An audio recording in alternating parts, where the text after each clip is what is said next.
திரு ஓ பன்னீர்செல்வம் அவர்கள், நான் அதிமுகவுடைய ஒருங்கிணைப்பாளர், எனவே நான் ஒரு இடத்துல கிளம்பி குட்டையை குழப்பி அது அதிமுகவுடைய ஒருங்கிணைப்புக்கு ஒரு கேதம் வந்துடக்கூடாது அப்படிங்கறனால நான் அமைதியாக நான் போகிறேன் அப்படின்னு அவர் முடிவெடுக்கலாம். அது நல்ல விஷயம், அதுல பாராட்டுக்குரிய விஷயம், அவருடைய நேச்சுரலா இருக்கலாம். ஓ பன்னீர்செல்வம் அவர்களுடைய நிர்வாக திறமையை நம்ம அண்டர் எஸ்டிமேட் பண்ணிட முடியாது.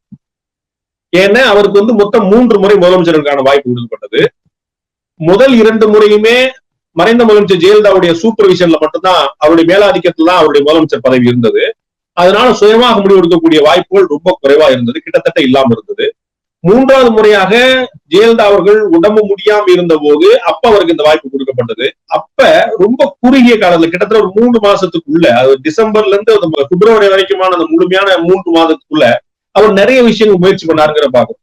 நம்ம ஒரு சிறப்பான நேர்மையான தலைமைச் செயலாளராக அறியப்படக்கூடிய கிரிஜா வைத்தியநாதன் அவருடைய பீரியட்ல நியமிக்கப்பட்டவர் தான்.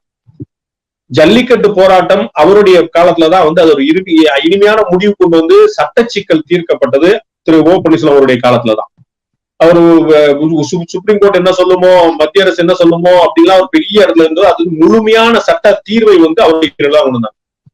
பிளஸ் ஆந்திராவுக்கு போய் நேரடியா முதலமைச்சரை சந்தித்து கிருஷ்ணா நீர் வேணும்னு சொல்லி நேரடியா போய் கேட்டு அந்த பிரச்சனையை தீர்வு கொண்டது அவருடைய பீரியட்ல.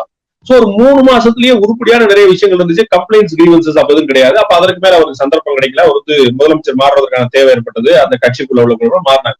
சோ நம்ம எடப்பாடி பழனிசாமி அவர்கள் நிலைநிறுத்திருக்கிறார் தன்னை அப்படின்னு சொல்லி சொல்லும் போதே திரு ஓ பன்னீர்செல்வம் அவர்கள் அதை நிலைநிறுத்த தகுதியானவரா இல்லைன்னா நமக்கு அவர் அண்டர்ஸ்டிமேட் பண்ணிட முடியாது. அவர் கொடுக்கப்பட்ட வாய்ப்பு அவர் ஒழுங்கா செஞ்சாருங்கிறதா நம்ம பார்க்க வேண்டியது.